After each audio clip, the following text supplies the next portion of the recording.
Dr. Amanda Clark wiped the sweat from her forehead as she carefully brushed dirt away from what looked like another piece of broken pottery. The sun on planet Kepler 442b was hotter than Earth's sun, and even with her protective suit, the heat made her work difficult. She had been digging in these ruins for 3 weeks now. All she had found were the usual things that alien civilizations left behind. The Galactic Council had sent her team here because they thought this planet held the remains of an old alien city. The ruins looked similar to others they had found on different worlds. Most scientists believed these ruins belonged to a race that had died out thousands of years ago, long before humans had ever left Earth. Amanda pushed her small brush deeper into the dirt around what she thought was another piece of old metal. But as she cleared away more soil, she stopped moving. Her heart began to beat faster. What she was looking at did not make sense. It was a bone, but not just any bone. It was a human skull. She sat back on her heels and stared at what she had uncovered. This could not be right. Humans had only been traveling between stars for about 200 years. These ruins were supposed to be at least 10,000 years old. How could there be human bones here? Amanda called out to her team leader, Captain Jake Morrison, who was working on the other side of the dig site. Jake was a big man with kind eyes who had been exploring space for most of his adult life. He had seen many strange things, but Amanda knew this would surprise even him. "Jake, you need to come see this right now," Amanda said. Trying to keep her voice calm, Jake walked over, carrying his own digging tools. "What did you find? Another piece of that strange metal?" Amanda pointed to the skull she had uncovered. "Look at this. Tell me what you think it is." Jake knelt down next to Amanda and looked closely at the bone. His face went pale. "That looks like a human skull." "That is exactly what I thought," Amanda said.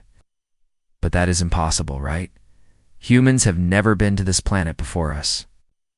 Jake stood up and looked around the dig site. The members of their team were still working, not knowing what Amanda had found. "We need to be very careful about this. If this is really a human skull, it changes everything we know about human history." Amanda nodded and continued carefully digging around the skull. As she worked, she found more bones. All of them looked human. There was no doubt in her mind now. She had found the complete skeleton of a human being buried in ruins that were thousands of years older than human space travel. Dr. Peter Kim, the ship's computer expert, came over to see what they had found. Peter was a quiet man who spent most of his time working with the ship's artificial intelligence system. He was very good at solving puzzles and finding answers to difficult questions. "This is very strange," Peter said as he looked at the bones. "We should take pictures of everything and send the information back to Earth immediately." Jake agreed. "But first, we need to make sure we are right about what we found." "Amanda, can you tell how old these bones are?" Amanda had brought equipment that could tell the age of things they found in the ruins. She carefully took a small piece of the skull and put it into her testing machine. The machine would tell them exactly how old the bone was, while they waited for the test results. The team continued digging around the skeleton. They found more bones and also discovered something else that made them even more confused. There were tools buried with the skeleton. The tools were made from metal and stone, but they were definitely made by human hands. Dr. Lisa Harper, who studied old languages and symbols, found writing carved into some of the metal tools. Lisa was a young woman who could read languages from all over the galaxy, including very old human languages that most people had forgotten. "These symbols look familiar," Lisa said as she studied the metal tools. "They remind me of very old human writing, but from a time long before humans were supposed to know how to write." The testing machine beeped, which meant it had finished testing the age of the skull. Amanda looked at the results and could not believe what she saw. She looked at the numbers again to make sure she was reading them correctly. "The skull is 50,000 years old," Amanda said quietly. Everyone stopped working and looked at her. The dig site became very quiet. "That cannot be right," Jake said. "Check the machine again." Amanda ran the test 2 more times. Each time, the result was the same. The human skull was 50,000 years old. This meant that humans had been traveling between stars long before anyone thought it was possible. Peter immediately contacted their ship, the Starbound, which was waiting For them in space above the planet, he told the ship's artificial intelligence to send a message to Earth right away. This discovery would shock everyone who studied human history, but their excitement did not last long. Within a few hours, they received a message that made them all worried. The Zephyrian Empire had heard about their discovery and was sending ships to investigate. The Zephyrians were large, lizard-like creatures who controlled this part of the galaxy. They did not like surprises, especially ones that might challenge their power. Commander Zethkar of the Zephyrian fleet arrived at the planet the next day. He was a tall, green-scaled creature with yellow eyes that seemed to look right through a person. The Zephyrians had ruled this part of space for 10,000 years, and they were very proud of their power and intelligence.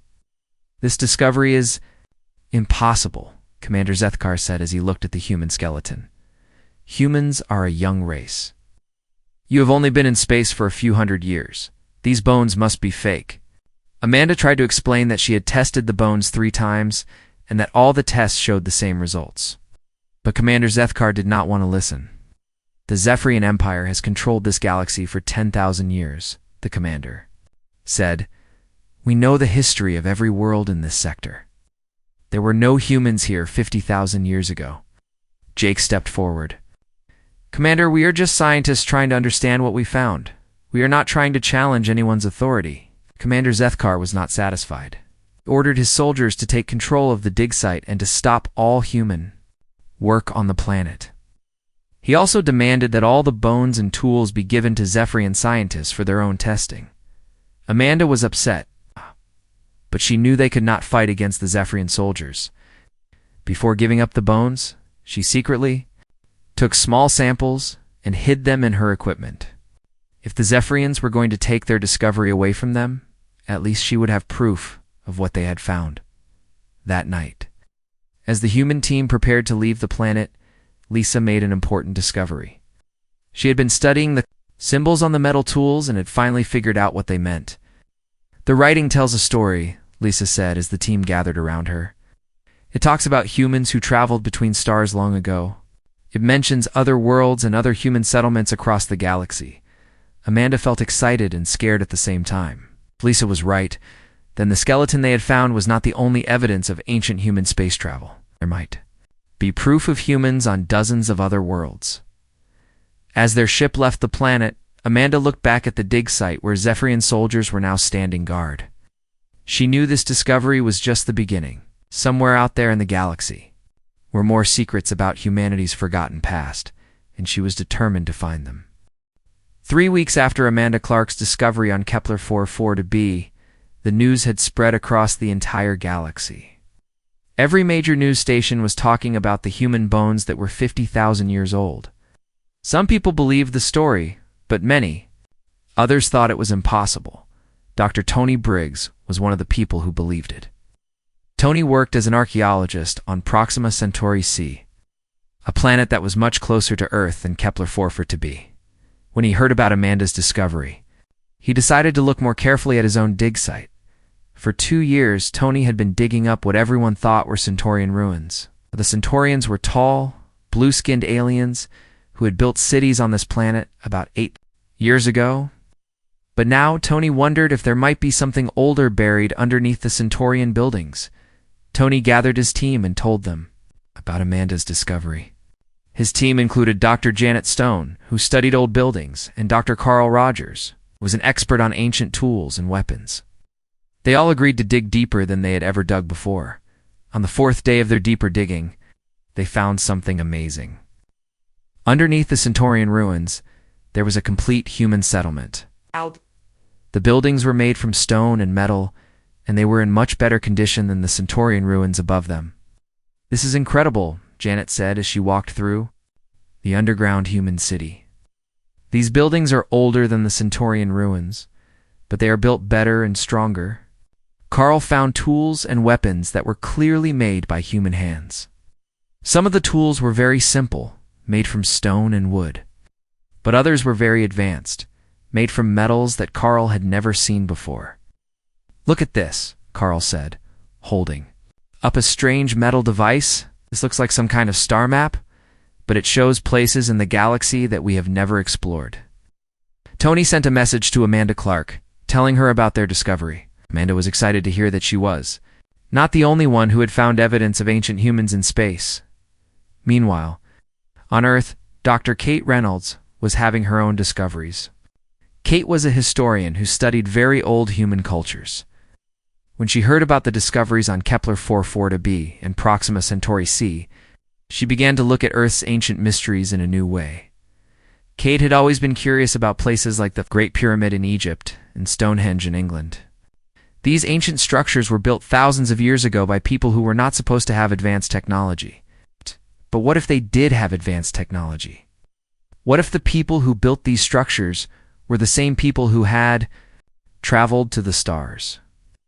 Kate began studying old legends and stories from around the world. She found that many different cultures had stories about gods or beings who came from the sky. These stories were found in cultures that had never met each other, but their stories were very similar. What if these stories are not just myths? Kate wondered. What if they are memories of real events? Kate's research was interrupted when she received a visitor. Dr. Alex Turner had come to see her. Alex was a human who worked for the Andromedans, a race of aliens who thought they were the smartest beings in the galaxy. The Andromedans had sent Alex to Earth to learn more about the human discoveries. The Andromedans are very concerned about these discoveries, Alex told Kate. They have ruled the galaxy's scientific community for thousands of years. If humans really had advanced technology 50,000 years ago, it challenges everything the Andromedans believe about intelligence and civilization. Kate could see that Alex was troubled. What do you think about all this? She asked him. Alex was quiet for a moment. I have worked for the Andromedans for 10 years. They've always treated humans as a young, primitive race. But if these discoveries are real, then maybe humans are not as primitive as everyone thinks. While Kate and Alex were talking on Earth, something amazing was happening on Titan 7, a mining planet on the edge of human space. Danny Rodriguez was the chief of the mining operation there. Danny's job was to dig deep into the planet to find valuable metals and crystals. Danny had been mining on Titan 7 for 5 years. He thought he knew everything about the planet. But when his mining machines dug deeper than they had ever gone before, they broke through into a huge underground space. Danny put on his protective suit and went down to see what they had found. What he saw took his breath away. The underground space was enormous, bigger than any building Danny had ever seen. The walls were covered with lights that still worked, even though they must have been there for thousands of years. But the most amazing thing was what covered the walls. There were star maps everywhere, showing the locations of planets and stars across half the galaxy. Many of the planets on the maps had symbols next to them that looked like human writing. Danny called his team to come see the underground complex. When they arrived, they found even more amazing things. There were rooms full of equipment that looked like it was designed for space travel. There were storage areas that still contained food and supplies. There were sleeping areas that were clearly made for humans. Hey, this place is like a giant space station, said Maria Santos, one of Danny's mining engineers. But it is built underground. Danny studied the star maps more carefully. He realized that the maps showed not just a few human settlements, but hundreds of them. The map showed that humans had once lived on planets all across this part of the galaxy. We need to tell people about this, Danny said. This proves that humans did not just visit a few planets. They lived all over the galaxy. But when Danny tried to contact Earth, he found that his communications were being blocked. The Galactic Council had ordered all human colonies to stop talking about the ancient discoveries. They said that the discoveries were causing panic among the alien populations. Danny was angry. It cannot stop us from telling the truth, he said. Maria agreed. We have the right to know about our own history. On Proxima Centauri c, Tony Briggs was having similar problems.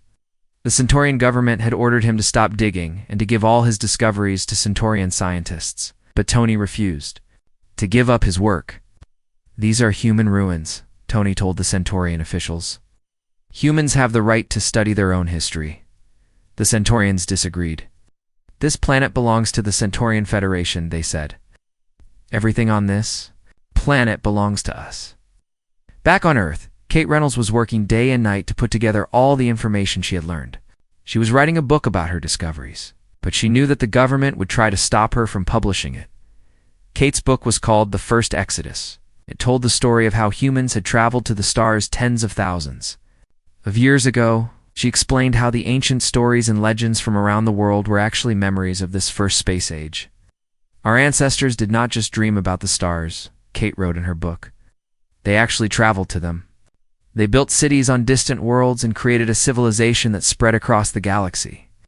Something happened to destroy that civilization, but the memories of it survived in our stories and legends. Kate knew that her book would make many people angry, especially the alien governments, who did not want humans to know about their true history. But she also knew that humans deserved to know the truth about their past.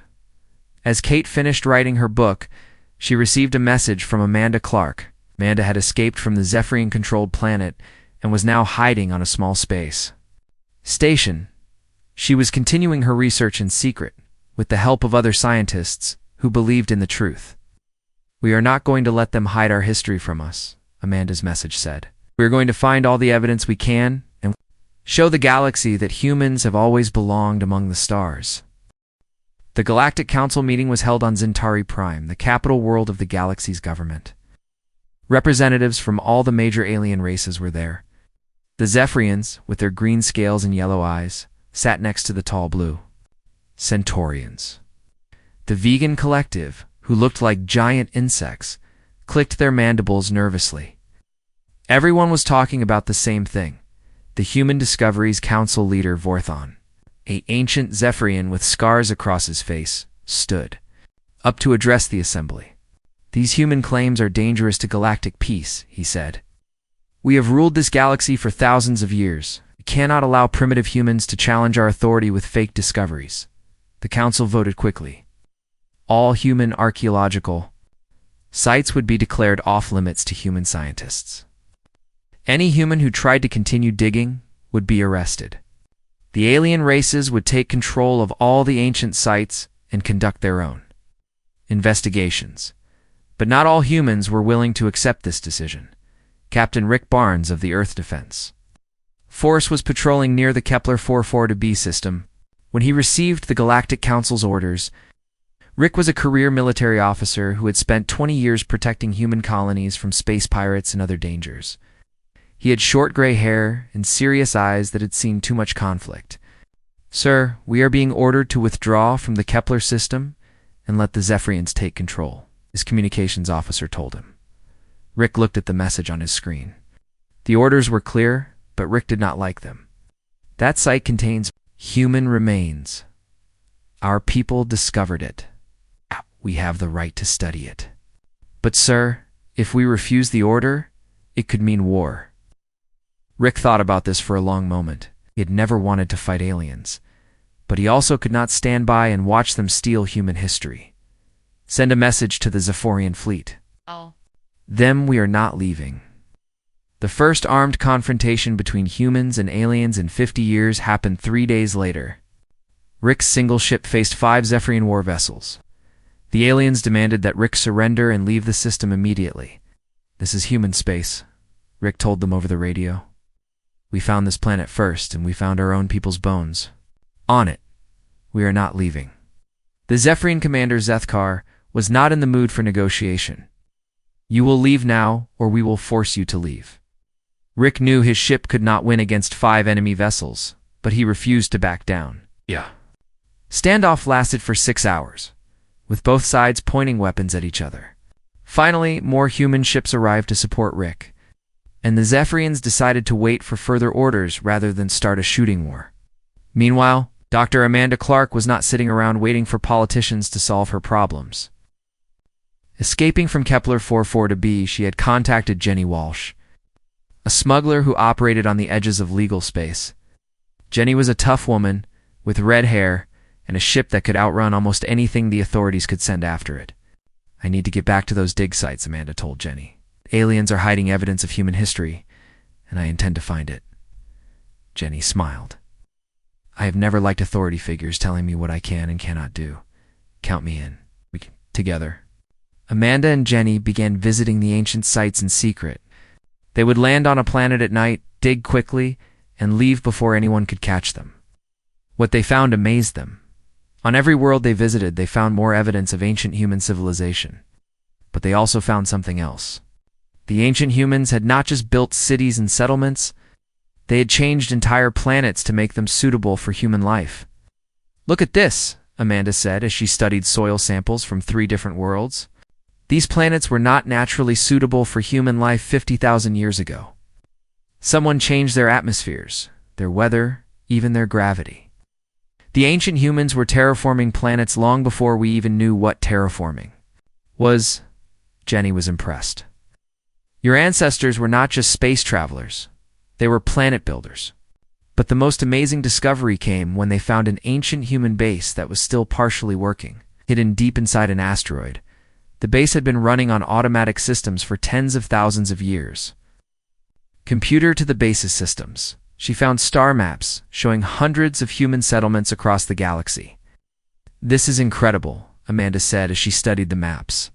The ancient humans did not just visit a few planets. They had an empire that covered half the galaxy. On Earth, Dr. Kate Reynolds was having her own problems with authority. She had finished writing her book The First Exodus, but the Earth government was trying to stop her from publishing it. They said her book would cause panic and might lead to war with the alien races. Kate met with government officials in a small office in Washington. The officials were nervous and kept looking at their watches like they wanted the meeting to end quickly. "Dr. Reynolds, you must understand that this is a very sensitive time," said Director Bob Harris of the Colonial Affairs Department. "We cannot afford to anger our alien neighbors." Kate was not intimidated. "The truth is the truth, whether it makes people angry or not. Humans have the right to know about their own history. But what if you are wrong? What if these discoveries are not what they seem?" Kate had prepared for this question. She pulled out a thick folder full of research. "I have studied every piece of evidence. I have connected discoveries from a dozen different worlds. I have traced the connections between ancient Earth legends and the archaeological finds." "I am not wrong," Director Harris sighed. "Even if you are right, publishing this information now could start a war." Kate stood up to leave. "Then maybe it is time for that war. Maybe it is time for humans to stop being treated like children by alien races who are afraid of our true potential." Despite the government's objections, Kate found a way to publish her book. She released it on the galactic internet where everyone could read it for free. Within hours, millions of humans across the galaxy were downloading and reading The First Exodus. The book caused exactly the reaction that Director Harris had feared. Humans began demanding answers from their governments. They wanted to know why they had been kept in the dark about their own history. They wanted to know what other secrets were being hidden from them. On human colonies across the galaxy, people began organizing resistance groups. They called themselves the Inheritors because they believed they were inheriting the legacy of the ancient human empire. Steve Wright, a former Marine colonel living on the colony world of New Texas, became one of the leaders of the Inheritors. Steve was a big man with a thick beard who had fought in several colonial wars. He was not afraid of aliens or their governments. "For too long, we have let alien races treat us like we are inferior," Steve told a crowd of colonists. "But we are the children of the first galactic empire. We have the right to reclaim our place among the stars." Maria Santos, a civilian organizer on the mining world of Titan 7, started her own resistance cell. Maria had been working with Danny Rodriguez to hide the evidence they had found in the underground complex. Now she was ready to fight for the right to explore their own discoveries. "Oh, the aliens are trying to steal our history," Maria told her fellow miners. "They want to keep us ignorant and weak. But we know the truth now, and we are not going to let them bury it." The alien governments responded to the human resistance by imposing trade sanctions on human colonies. They stopped selling important supplies to human worlds and refused to buy human goods. The sanctions were designed to force humans to stop their archaeological activities and accept alien authority. Admiral Kevin Shaw of the Colonial Defense Fleet found himself in a difficult position. Kevin was a career Navy officer who believed in following orders and maintaining peace. But he also believed in protecting human colonies from threats, even if those threats came from alien governments. "Sir, the trade sanctions are hurting our colonies badly," his aide told him. "Some worlds are running short of food and medical supplies." Kevin studied the reports from across human space. The situation was getting worse every day. What are our options? Could try to negotiate with the aliens, or we could prepare for military action. Kevin did not want war, but he also could not stand by and watch human colonies suffer. "Begin preparing our fleets for possible conflict, but also send a message to Dr. Rachel Green. Tell her to try one more time to find a peaceful solution." Dr. Rachel Green was Earth's top diplomat. She had spent years building relationships with alien governments and working to keep peace in the galaxy. Rachel was a small woman with kind eyes, but she was also very smart and very determined. Rachel requested a meeting with the Galactic Council to try to find a compromise. But when she arrived at the meeting, she found that the alien representatives were not interested in compromise. "Humans must stop their illegal archaeological activities immediately," Council leader Vorthan told her. "There will be no negotiation on this matter." Rachel tried to explain the human position. "We're only trying to learn about our own history. We are not threatening anyone." "Your history is a lie," Vorthan replied. "Humans are a young race. You have no ancient empire. These discoveries are fakes designed to challenge our authority." Rachel realized that the aliens were not interested in the truth. They were only interested in maintaining their power. Dr. Peter Kim had been working for 3 straight days without sleep. His eyes were red and his hands shook from too much coffee, but he was close to something important. Very important. Peter was back on Kepler 4 to be working in secret while the Zephyrian guards were not looking. Amanda Clark had asked him to study some strange metal devices they had found buried with the ancient human bones. The devices looked like they might be some kind of communication equipment, but Peter had never seen anything like them before. "Come on, work," Peter whispered to himself as he connected his computer to one of the ancient devices. He had been trying for hours to make the device turn on. Suddenly, the device began to glow with a soft blue light. Peter jumped back in surprise, then quickly moved closer to see what was happening. Symbols appeared on the device's surface, symbols that looked like the ancient human writing that Dr. Lisa Harper had been studying. The device made a low humming sound, and then something amazing happened. Peter's computer screen filled with a map of the galaxy. But this was not like any map he had ever seen. This map showed thousands of points of light scattered across the galaxy, each one connected to the others by thin lines of energy. "It is a network," Peter said out loud, forgetting to keep his voice down. The ancient humans built a communication network across the entire galaxy. The device Peter had activated was sending signals to other devices just like it. As Peter watched, his screen, more and more points of light began to glow. Each point represented another piece of ancient human technology that was waking up after sleeping for thousands of years. Peter immediately sent a message to Amanda, who was hiding on Jenny Walsh's ship. "Amanda, you need to see this. The ancient humans did not just build cities and settlements. They built a galaxy-wide communication system, and I just turned it on." Amanda was amazed when she saw Peter's discovery. The network showed that ancient human technology existed on hundreds of worlds. Most of these worlds were now controlled by alien governments who had no idea what was buried beneath their cities. "We need to follow these signals," Amanda told Jenny. "If we can find more of these devices, we might learn the complete truth about what happened to the ancient human empire." Jenny agreed, and they began visiting the worlds shown on Peter's network map. What they found on these worlds shocked them even more than their previous discoveries. The network led them to a world called Sanctuary, hidden in a part of space that did not appear on any modern star charts. Sanctuary was completely covered by forests and mountains, with no signs of modern civilization. But as they flew over the planet, their ship's sensors detected energy readings that suggested advanced technology was hidden beneath the natural landscape.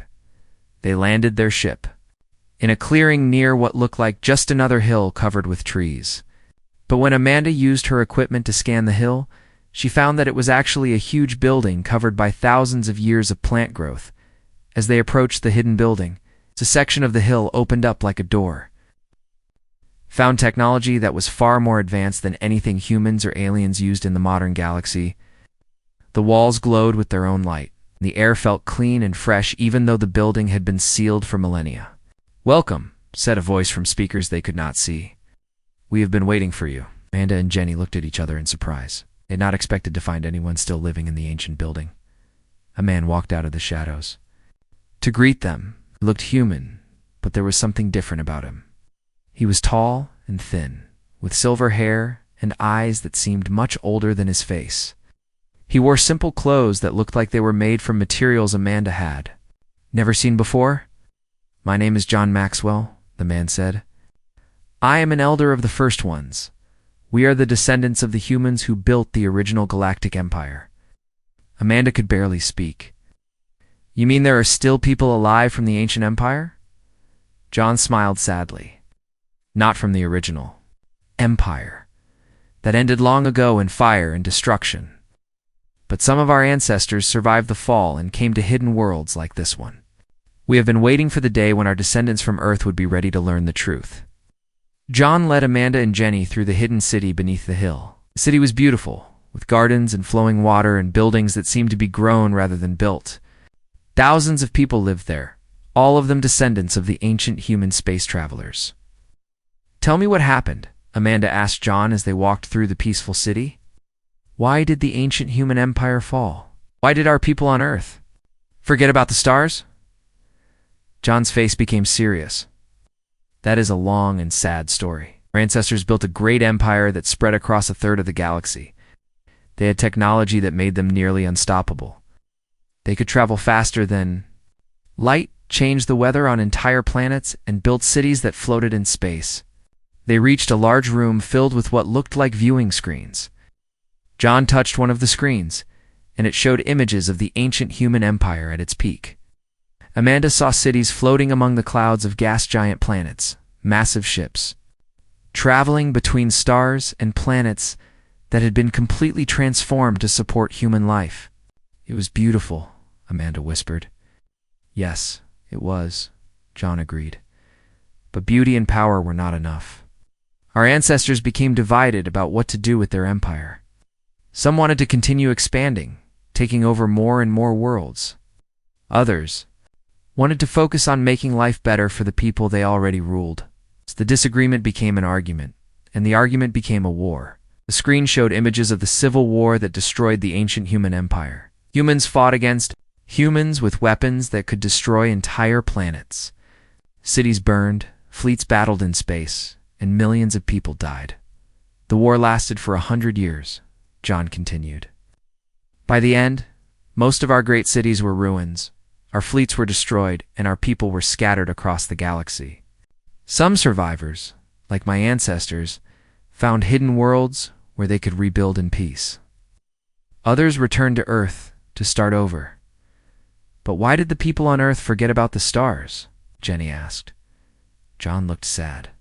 The survivors who returned to Earth made a difficult decision.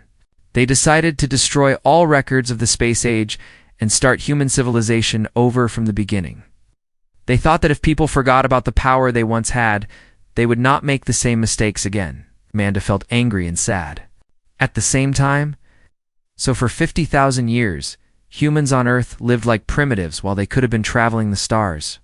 The survivors thought they were protecting humanity from its own worst nature, John said. They had seen what happened when humans had too much power too quickly. They wanted their descendants to grow wise before they grew powerful. John showed them more rooms in the hidden city. There were libraries full of books and records from the ancient empire. There were workshops where the first ones still made the advanced technology their ancestors had created. And there were training centers where young people learned the old skills of space travel and planet management. We have been preparing for this day for thousands of years, John told them.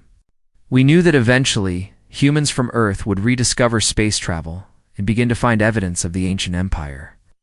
We have been waiting to help them understand what they found. Meanwhile, Captain Jake Morrison was leading a team of human scientists and soldiers to recover ancient technology from abandoned worlds. Using the information from Peter's network, they had located several worlds where ancient human technology was still working, on a dead world called Kepler 186f. Jake's team found an ancient human shipyard that was still partially operational. The shipyard contained blueprints for ships that were far more advanced than anything humans had built in the modern era.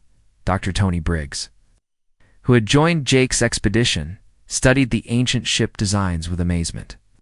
These ships could travel between stars in days instead of weeks, Tony said.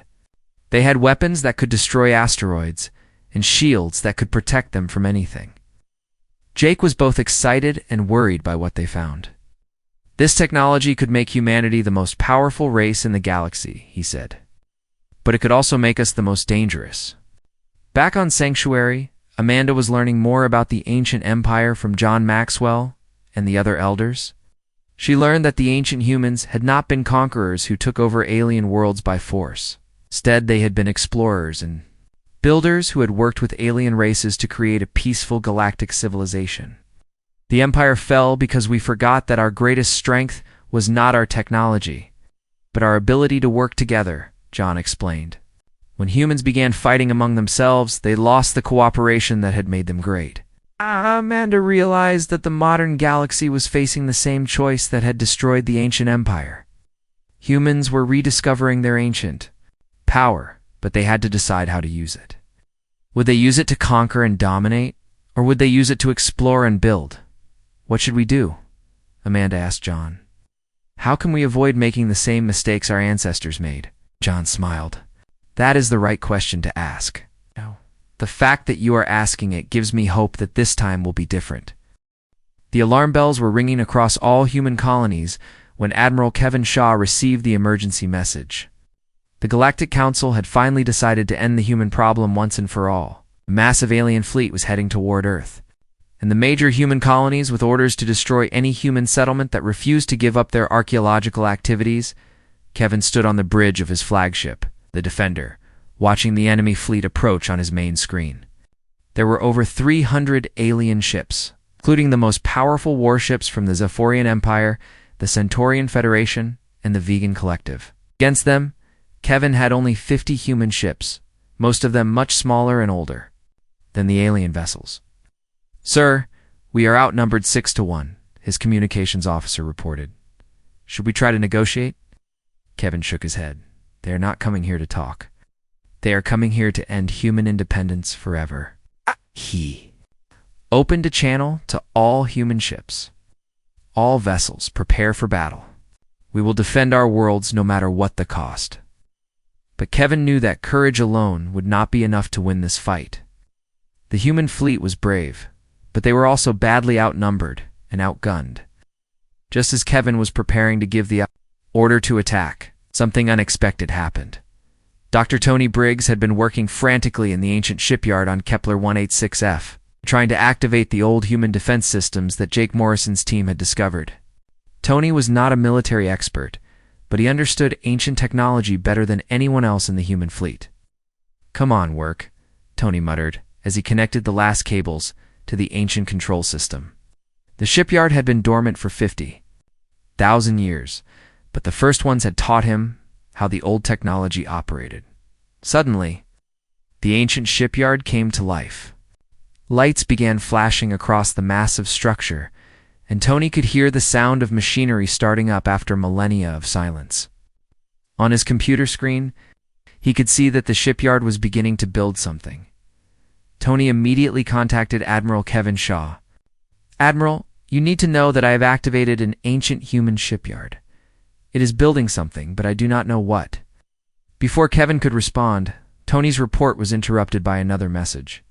This one came from Danny Rodriguez on Titan 7, where he and Maria Santos had been working to activate the underground complex they had discovered.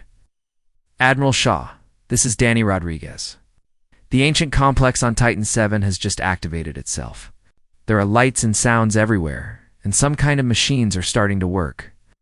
Similar reports began coming in from human colonies across the galaxy. Wherever ancient human technology had been discovered, it was now waking up on its own. The network that Dr. Peter Kim had activated was not just a communication system. It was also a defense system that had been waiting for 50,000 years for humans to need it again. On the planet New Boston, colonists watched in amazement as huge metal platforms rose from underground, pointing weapons toward the sky that no one had known were there on the mining world of Kepler 45b. Ancient shield generators created protective barriers around the human settlements. On Earth itself, mysterious energy readings were detected at ancient sites like the Great Pyramid and Stonehenge. The alien fleet was only hours away from Earth when the ancient defenses fully activated. Admiral Kevin Shaw watched his screen in disbelief as hundreds of automated defense platforms appeared throughout human space.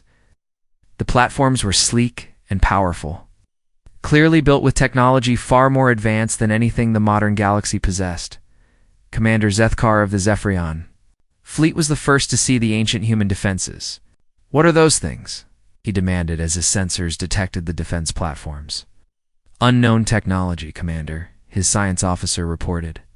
"The energy readings are unlike anything in our databases." Zethkar was not easily intimidated, but the sight of the ancient platforms made him nervous. "All ships continue the attack. We will destroy these human devices along with their colonies." The first shots of the battle were fired by the Zephyrian fleet as they attacked one of the ancient defense platforms near Earth's moon. But instead of destroying the platform, their weapons seemed to have no effect at all. The platform's shields absorbed the alien weapons fire without even flickering. Then the platform fired back. The weapon beam that came from the ancient platform was unlike anything anyone had ever seen. It was not the bright lasers or explosive missiles that modern deep ships used. Instead, it was a beam of pure energy that seemed to bend space itself. When it hit the Zephyrion ship, the ship simply disappeared, as if it had never existed at all. "By the stars," whispered Admiral Kevin Shaw as he watched the alien ship vanish. "What kind of weapons did our ancestors build?" The ancient defense network was not just protecting human colonies, it was also building new ships to defend them. The shipyards that Tony Briggs and others had activated were working at incredible speed, creating vessels that combined the best of ancient human technology with modern improvements. Captain Eustace Morrison was given command of the first new ship. To come out of the ancient shipyards, the ship was beautiful and terrible at the same time, with smooth lines that seemed to flow like water and weapons that hummed with barely contained power. "This ship is incredible," Jake told Tony as they walked through the vessel's corridors. "It feels alive, like it is thinking along with me." Tony nodded. The ancient humans did not just build machines, they built partners. These ships are designed to work with their crews, not just obey them. The battle for human independence lasted only 6 hours. The alien fleet, despite having hundreds of ships, found themselves completely outmatched by the ancient human technology. The defense platforms could not be destroyed. The new human ships were faster and more powerful than anything the aliens had, and the automated systems seemed to predict the aliens' every move. But the most shocking moment came when the alien fleet tried to retreat. The ancient defense network did not pursue them or try to destroy them. Instead, it simply let them go. The message was clear: humans would defend themselves, but they would not become conquerors. Dr. Amanda Clark had returned from Sanctuary just in time to see the battle's end. She stood on the bridge of Jake Morrison's new ship, watching as the alien fleet disappeared into hyperspace. Next to her stood John Maxwell, the elder from the First Ones, who had come to witness this historic moment. "Your ancestors' technology saved us," Amanda said to John. "But why did the defense system let the aliens retreat? Could have destroyed their entire fleet." John smiled, because the system was programmed with the wisdom that the ancient humans learned too late. Power without mercy leads to tyranny. The defenses were built to protect, not to conquer. The aftermath of the battle changed everything in the galaxy. The alien races were forced to accept that humans were not the primitive species they had believed them to be. More importantly, they had to accept that humans now possessed technology that made them one of the most powerful civilizations in the galaxy. But Amanda Clark, who had become the unofficial spokesperson for humanity's new role in galactic affairs, was determined to use that power responsibly. Working with Dr. Alex Turner, who had finally decided to leave his job with the Andromedans, And with moderate leaders from the alien races, Amanda helped create the New Terran Accord. The New Terran Accord recognized humanity's historical claims to the worlds where ancient human settlements had been found. But it also established rules for how those worlds would be governed, and how humans would interact with other galactic civilizations. "We are not here to rule over other races," Amanda announced at the signing ceremony on Earth.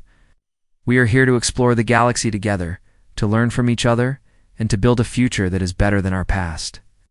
Dr. Kate Reynolds, whose book The First Exodus had helped start the entire movement, was appointed as the first director of Human Galactic Affairs.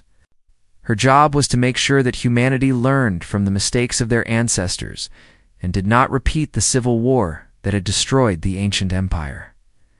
Steve Wright and Maria Santos, the resistance leaders who had fought for human rights during the crisis, were given positions in the new government. Their job was to make sure that ordinary humans, not just scientists and politicians, had a voice in how humanity's newfound power was used. Captain Rick Barnes would risk war by refusing to abandon the Kepler-4 for to-be dig site, was promoted to admiral and given command of the new human exploration fleet.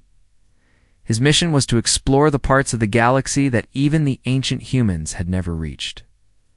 1 year after the battle, Admiral Kevin Shaw stood on the bridge of a new ship that combined ancient human design with modern technology. The ship was called the New Horizon. It was about to depart on the first joint human-alien exploration mission to unexplored regions of the galaxy. The crew included humans, Centaurians, and even a few Zephyrians who had decided that cooperation was better than conflict. Dr. Peter Kim was the ship's chief technology officer, using his knowledge of ancient human systems to help the mixed crew work together. As the New Horizon prepared to leave Earth's solar system, Kevin received a final message from John Maxwell, who had decided to remain on Sanctuary with the other First Ones.